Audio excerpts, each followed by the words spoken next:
Have you ever made an embarrassing mistake? Let's imagine that your coworkers tell you that you're in charge of calling the bakery to get a birthday cake made for your boss's birthday party.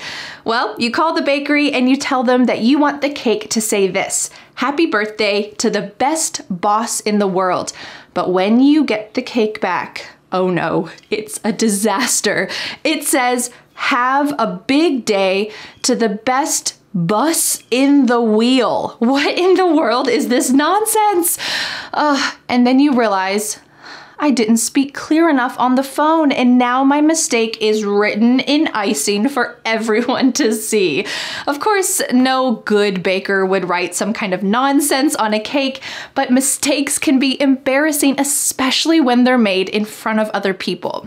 Hi, I'm Vanessa from SpeakEnglishWithVanessa.com, and I have some good news. Today I'm here to help you fix the top 20 most common mistakes in English so that you don't get embarrassed when you're using English out in the real world or in the workplace. Of course, making mistakes is an essential part of learning anything new, but I imagine that you want to avoid mistakes and try to level up your skills, don't we all? So that's what you're going to do today. And like always, I've created a free PDF worksheet with all 20 of these mistakes, how to fix them, some common problems, and some easy solutions. So I recommend clicking the link in the description to download that free PDF worksheet today and finally do away with all of these most common mistakes. All right, let's get started fixing the first common mistake that you might make in English,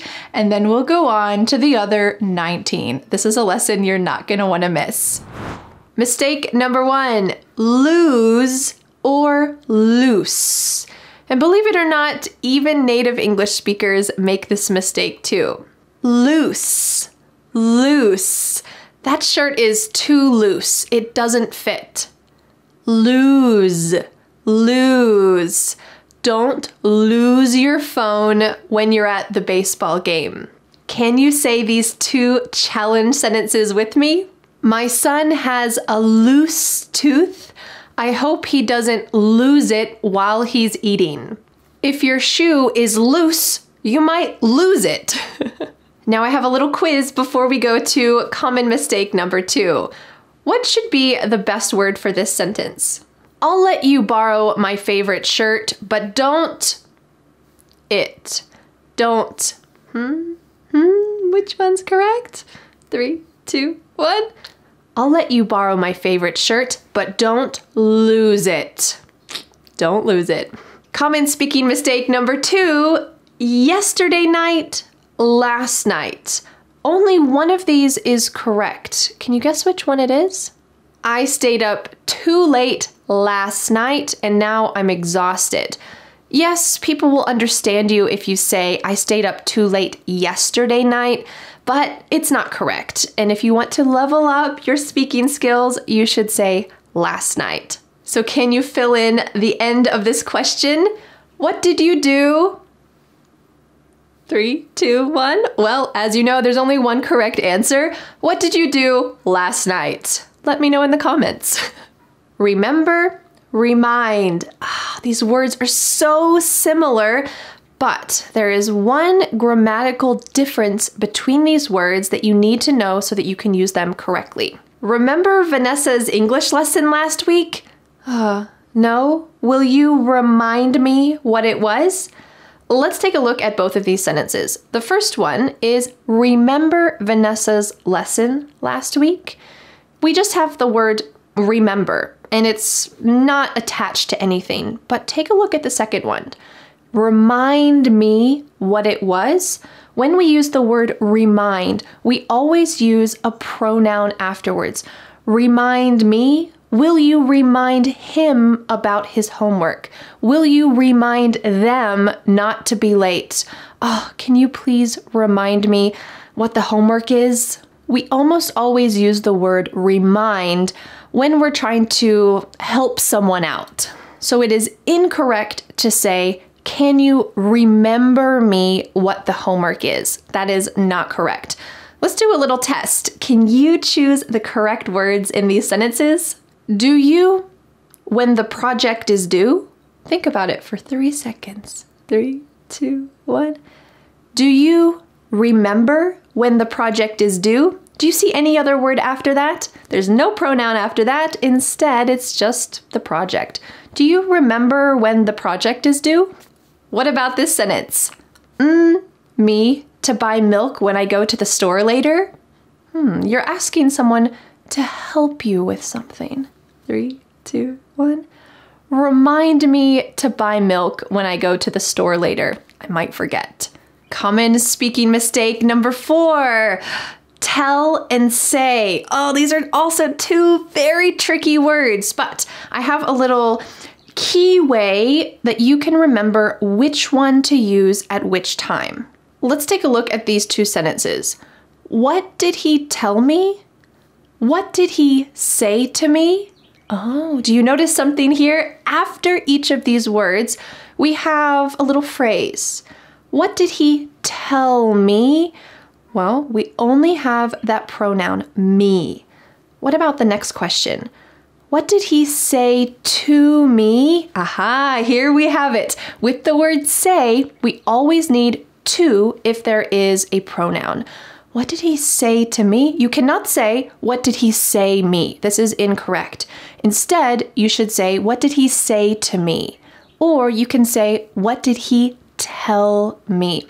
Let's take a little quiz. What did your boss to you when you asked for a raise? I'll give you 3 seconds to think. Is it say or tell? What did your boss to you when you asked for a raise? 3, 2, 1. What did your boss say to you when you asked for a raise? Did you see the word to after this? Yes, that's your key that it should be say. All right, let's look at another one. Me the truth. Does this outfit look okay? It's a trick question. Let's go over it one more time and I'll give you 3 seconds to think of the correct answer. Me the truth. Does this outfit look okay? 3, 2, 1. Tell me the truth. Does this outfit look okay? After the word tell, there is not the word to, so you know we need to use tell. Tell me the truth. Does this outfit look okay? All right, let's go to our final common speaking mistake that might be a little trick.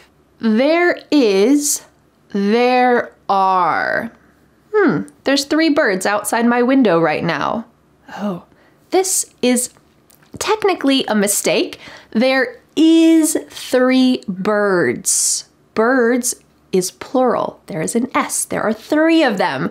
So why did I say there is 3 birds? Well, in common spoken English, we often make this a contraction. There's, and it doesn't matter what comes next. We could say there's a bird outside my window, or there's 3 birds outside my window. And even though the verb is singular, this is a mistake that really, it doesn't matter. Native English speakers make this mistake all the time and no one cares. No one even really knows that it's a mistake. Technically it is, but if you hear this and you think, wait, that's not right. Why did they say that? You know what? Sometimes native English speakers allow mistakes, and this is one of them. But just a little note, if you are writing formally, if you're writing academically, you can say, there are 3 birds outside my window. You can use the correct version if you're taking an exam. Don't put the conversational incorrect phrase. Don't blame me for that. Instead, you should use the technical, grammatically correct expression. But just to let you know, you can forget about this mistake, and in fact, you can even use it when you speak. Mumbling. Hi, my name is Vanessa and I teach English online. You wanna learn English with me? What? I did not speak clearly at all. I was mumbling. It means my mouth is closed. Hi, my name is Vanessa and I'm gonna teach you English today. It's not good for an English teacher, but it's also not good when you're speaking a language that's not your native language. You absolutely want other people to understand you. If you have not perfect grammar, if you have not perfect vocabulary, you know what? It is not the end of the world. But if you're mumbling, no one's going to be able to understand what you're saying. What's the solution for mumbling? It is enunciating. Enunciating means that you speak clearly. This might mean that you speak a little slower than you normally would, or maybe than you would like to. But you know what? As an English learner, this is perfectly fine. When you speak clearly, you avoid embarrassing mistakes like we saw at the beginning of this video. Your cake, if you speak clearly, would say happy birthday to the best boss in the world. It would say it so beautifully and clearly, and your boss would be really excited and happy that you put in such beautiful effort for him. Speaking mistake number 2 that I often see my English students make is not speaking up when you have an idea. It doesn't even need to be an amazing idea. This idea of speaking up means that you are telling other people your ideas or telling other people your opinions. So the mistake I see my English students make is if they have an idea, they don't say it. They just keep it in and they let other people speak their mind, but they don't share their ideas. There might be 2 reasons for this. The first one might be that you just don't feel comfortable speaking in English. You don't feel confident enough that you'll be able to express yourself in the right way or use the right words. But you know what? Saying something is absolutely better than saying nothing. So the solution to not speaking up is to say something. It doesn't need to be perfect, and I think that perfectionism is often the thing that holds English learners back. In fact, it can hold all of us back in a lot of ways in life, but just saying something and realizing even if my English is not perfect, it's okay. Another reason that you might not speak up is if you doubt your ideas. Maybe you feel like it's not a great idea, other people's ideas are probably better. This is not a language issue. This is something that's in your head, and those are the hardest things to overcome. So instead of overthinking, maybe this isn't a good idea, oh, maybe their idea is better, maybe they won't like my idea, instead, practice speaking up for yourself. Say, actually, I think this would be a good idea too, or what do you think about this idea? I'd like to share something that I was thinking. These are all wonderful things to say, and they help you to speak up. The third speaking mistake I often see my English students make is that they use offensive language or even profanity when it's not appropriate. So what's the solution for this? Well, I know that a lot of English movies and TV shows use bad words. We call that profanity. Casually, easily, they use it in daily life, but really, especially as an English learner, you want other people to feel comfortable speaking with you, and using bad words just isn't really a good idea. If you feel like you might accidentally be saying some bad words, I recommend checking out this video that I made about some common words that are often said incorrectly as a bad word. So you don't want to accidentally say a bad word instead, but I recommend overall avoiding using a bad word. Instead, you could say something like this: hey, I don't really agree. How about if we do this instead? Oh, that's so much better than confronting them and saying, you beep, you blah, blah, why are you beep, beep? No. Instead, you can use softer language, and that's perfectly all right. Other people will feel more comfortable talking with you. The fourth mistake that I often see my English students make, and that I make myself, is to rely too much on filler words. Yes, it's true that American English speakers often use filler words, but if you use these too much, it could make it difficult to understand what you're saying, and it might not really be pleasant to have a conversation with someone who's constantly saying, when you stall like that, stall means to wait between words or to wait between events even, then it doesn't really flow well as a conversation. So yes, you can use filler words, but don't overuse them. Instead, don't be afraid of a little silence. It's perfectly all right if you're telling someone about your day and you say, yeah, I walked into the office and I couldn't believe it, but there was a, what's that word? There was a printer on my desk. Okay, if you can't remember the word printer, you don't need to constantly fill that space with something to say. There was a, there was a thing, what was it? A printer. You could talk like that, but you know what? If you did that too much, it would be a little bit stressful to have a conversation like that. So instead, don't be afraid to use some blank space. We all need a little bit of silence in our lives, and it's totally okay. Feel free to use a filler word here and there, but just not too much.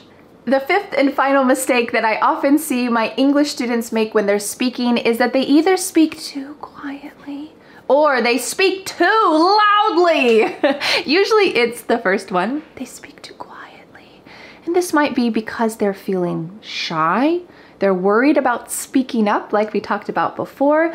But really, this might just be because you don't want to offend other people, possibly from your native culture.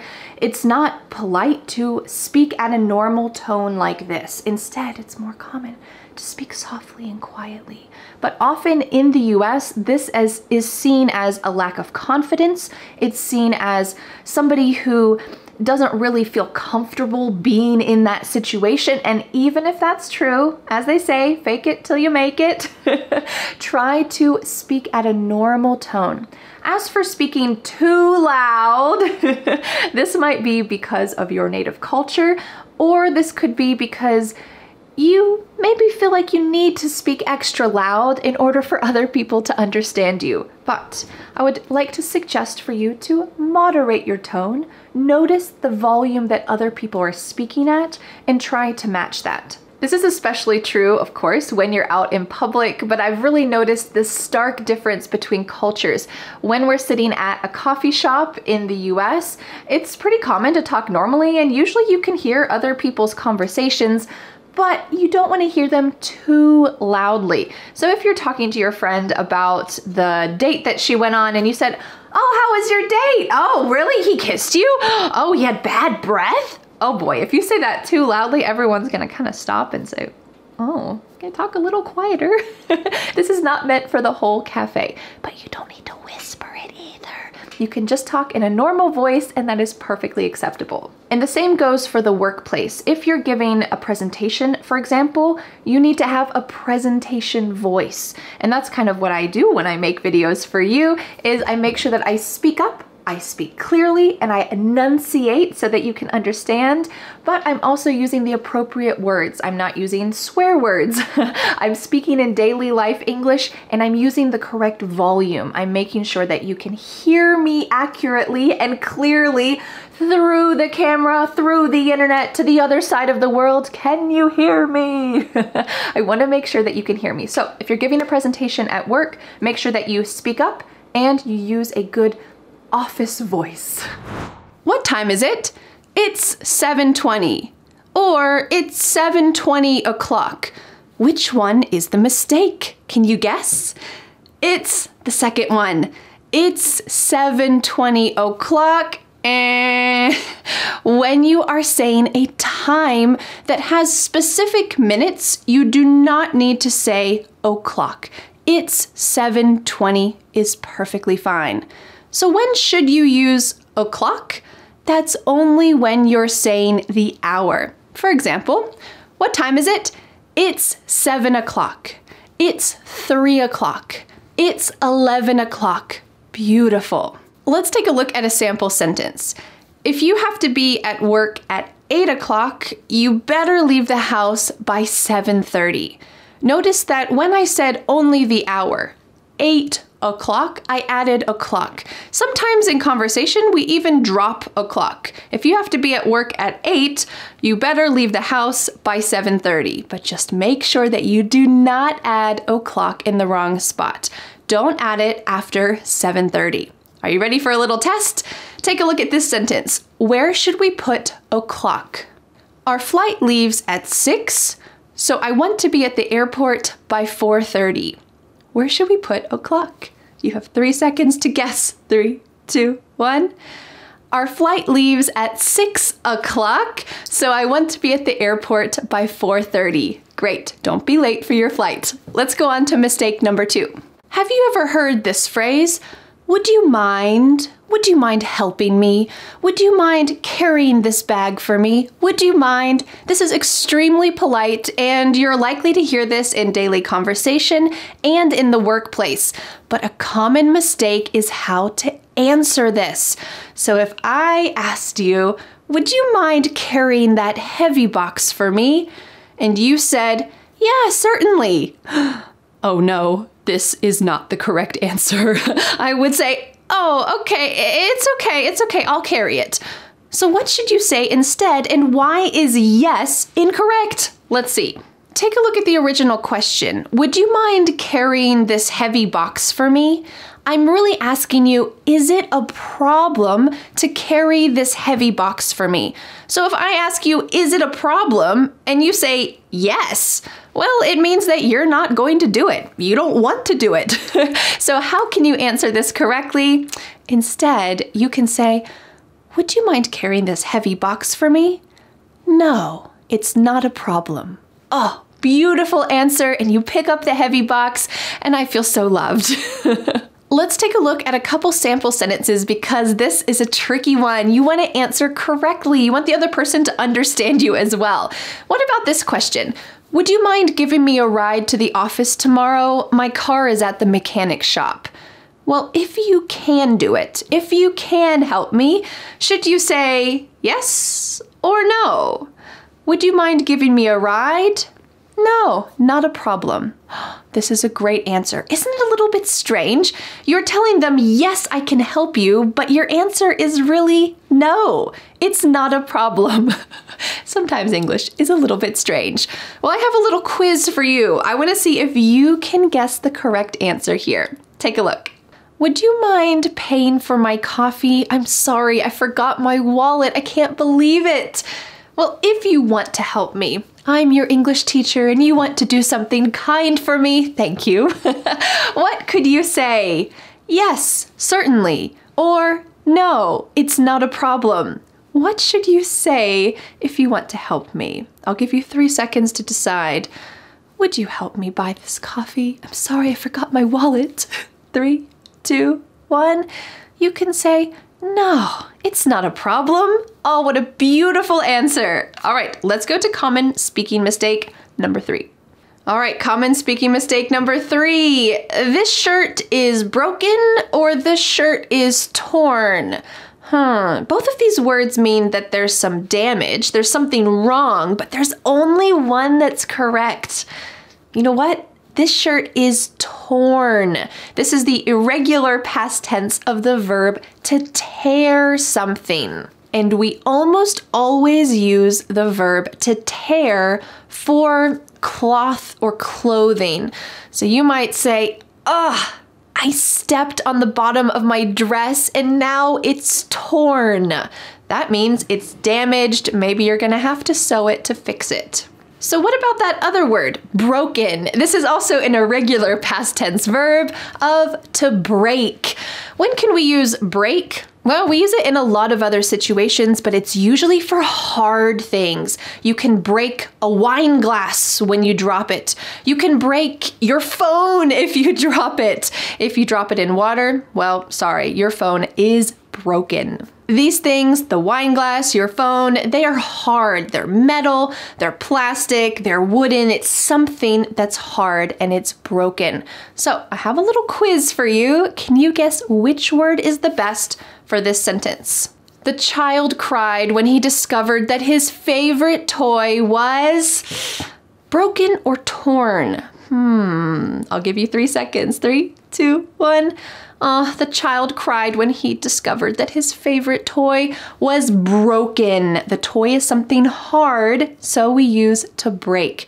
His toy was broken. What about this challenge sentence? My sister borrowed my shirt, and when she gave it back, it was broken or torn. 3, 2, 1. When she gave it back, it was torn. What did she do to it? I guess she'll have to fix it now. Because this is a shirt, it's a piece of cloth, it's something soft, we use to tear, or that past tense verb, torn. All right, let's go to the next common speaking mistake. Common speaking mistake number 4. Sorry, it's a mistake. Sorry, it's a fault. Only one of these is correct. Which one do you think it is? Sorry, it's a mistake. We often use the word mistake in the full phrase, I made a mistake. Sorry, I made a mistake. I washed your white shirt with my red socks, and now you have a pink shirt. It's my fault. Ooh, here's our second word. So these two words, mistake and fault, have a very similar meaning, but they're used grammatically differently. So let's take a look at that. Like I mentioned, the word mistake is often used in the full phrase to make a mistake. Sorry, I made a mistake. And the word fault is often used with a possessive pronoun. That's my fault. I'm sorry.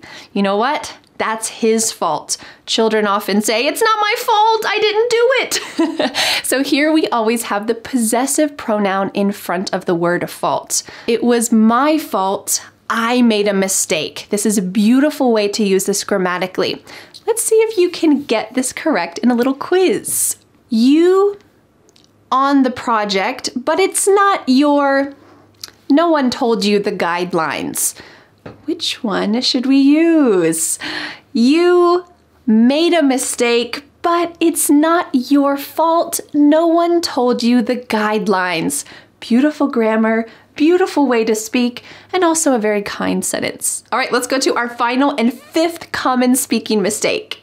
This fifth common speaking mistake is often said in relationships where you live with someone. Have you ever heard someone say, yes, I heard what you said to me. And then someone else says, but were you listening? Oh, to hear, to listen? They both mean that sound is going in your ears, but they have an important difference. So let's break it down. The verb to hear is more general. It just means that sound is going in your ears and you can perceive some sounds. Yeah, I hear my classmates talking on the side of the classroom. I hear them. But are you listening to them? The verb to listen means that you're paying attention. I heard my classmates talking, but I wasn't listening to them. Ooh, so you heard some sounds coming in your ears, but you weren't paying attention to it. You weren't listening. Parents often tell children this. Yes, you heard me, but were you listening? You might even hear this in movies and TV shows. If a couple is having an argument, one might say, yeah, I heard you. And the other might say, yeah, but you weren't listening to me. That means you heard the sounds going in your ears, but you were not paying attention. This is a subtle difference. Let's see if you can get it correct in this little quiz sentence. I was trying to the lecture, but all I could was the squeaky chair of my neighbor. I was trying to, I'll give you 3 seconds. 3, 2, 1. I was trying to listen to the lecture, but all I could hear was the squeaky chair of my neighbor. That was so annoying. So this means you're trying to pay attention to the lecture, but instead that sound that was coming in your ears was just squeak, squeak, squeak. Maybe you need to tell your neighbor, stop rocking on your chair. I'm trying to listen to the lecture. And you should too. Boring versus bored. It's understandable that these words are a common mistake because they both have a similar meaning. They talk about something or someone that's not interesting. But the difference comes in how we use them grammatically. The word boring is for something or someone that's not interesting. That movie was boring. Ugh, I went on a date with him and he was so boring. He just talked about sports the whole time. It's not a compliment. But the word bored refers to the feeling you have when you watch that boring movie or when you go on that boring date, you feel bored. So at the beginning of this lesson, when I said, oh man, you look so boring. Oh no, that's not nice. It means you're not interesting. Instead, I should have said, oh man, you look so bored. It means you're not doing anything fun. You feel like you need some more fun in your life. I feel bored. Let's look at a couple sample sentences. This documentary about sand is boring. I feel so bored. Can we please watch something else? I was so bored during that lecture. To me, physics is just boring. Sorry, people who like physics. So now I have a little quiz for you. I want you to choose, is the word boring or bored the best fit for this sentence? Vanessa's lessons are not, I never feel. What's the correct answer here? I'll give you 3 seconds. 3, 2, 1. Vanessa's lessons are not boring. I never feel bored. Oh, I hope that's true. Common speaking mistake number 2 is one that native English speakers make too. It is well versus good. Have you ever heard someone say, I don't feel good? You know what? That's a mistake. Instead, it should be, I don't feel well. What's the difference? Let me tell you.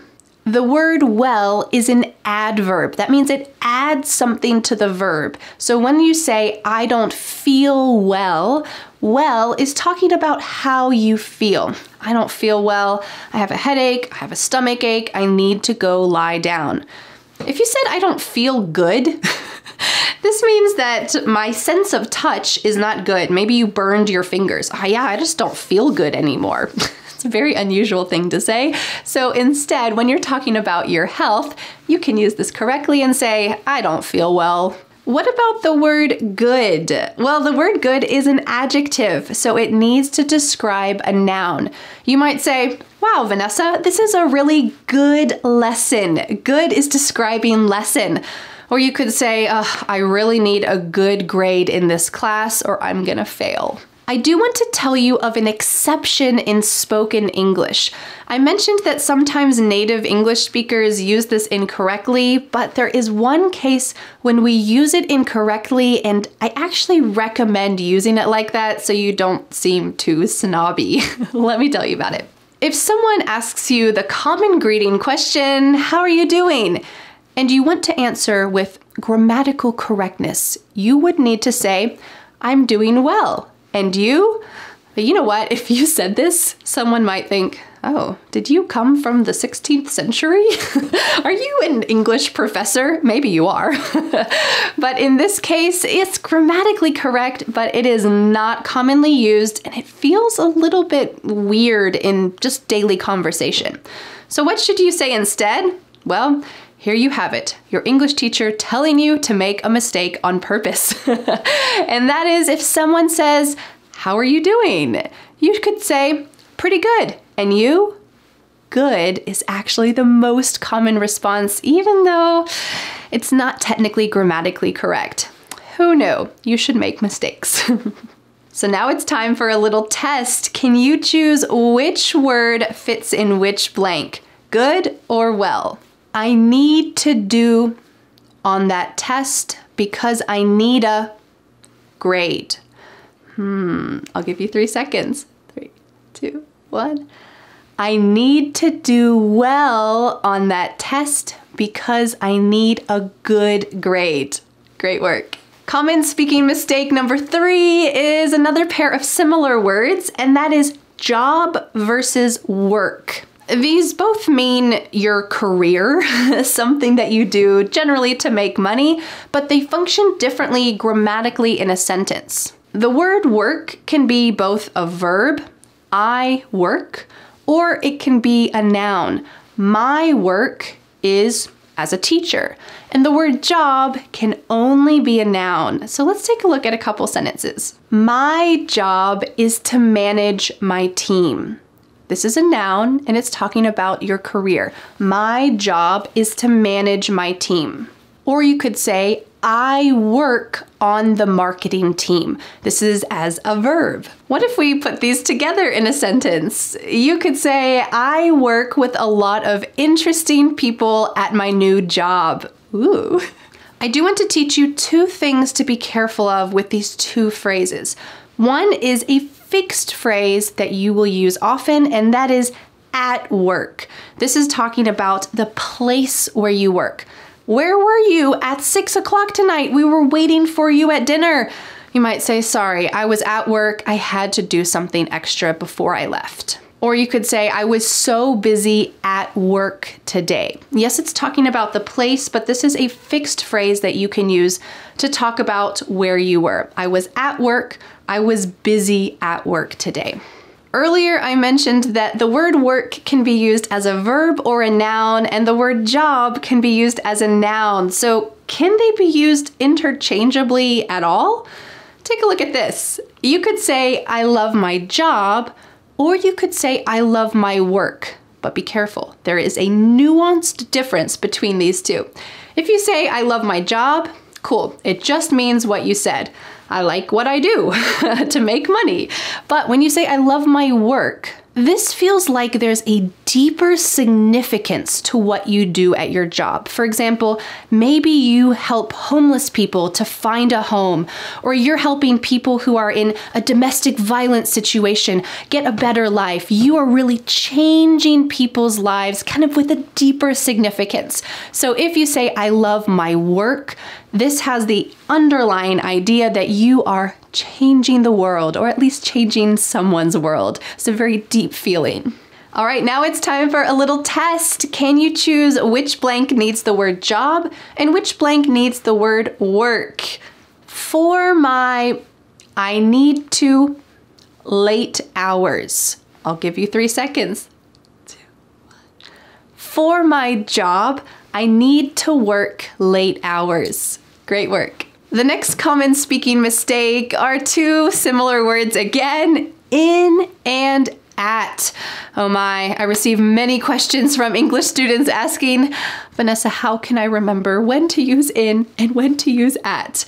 Well, let me give you some ideas. This is tricky because we use both at and in when we're talking about time, but we use the word at specifically for specific times. For example, at midnight, at 5 o'clock, at noon. This is at specifically that time.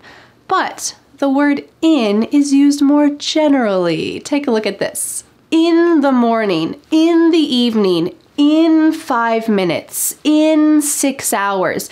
You didn't say at 3:30. You said, no, we'll have a meeting in the morning, in the evening, in 5 minutes, in 6 days. Let's take a look at some sentences. Can you meet me at noon? I know that that's only in 30 minutes, but can you make it? So I'm asking you, hey, I know this is last minute notice, but can you make it? Can you meet me at noon, this specific time, in the duration of time, in 30 minutes? Let's take a look at another one. You're invited to my birthday party. The party is in 10 days and it starts at 7 o'clock. Wonderful. Are you ready for a little test? I want you to decide which blank needs the word in and which blank needs the word at. Take a look. 3 days when my vacation starts, I won't need to wake up 6 a.m. anymore. Whew, I can sleep in. All right, I'll give you 3 seconds to decide. In 3 days, when my vacation starts, I won't need to wake up at 6 a.m. anymore. It's so nice on vacation to sleep in. If you would like to dive deeper into this topic, I made another video comparing in, on, and at, and over 500,000 people have found clarity with this video. You can click on the link up here to watch that in more detail. Our 5th and final common speaking mistake is to talk with someone or to talk to someone. I want to show you 2 sentences and I want you to guess which one is the best. I'm talking with my friend, or I'm talking to my friend. Which one do you think is better? I'll give you 3 seconds. Let's do our quiz now. 3, 2, 1. Well, you know what? This is a trick question because both of these are equally acceptable in spoken English conversations.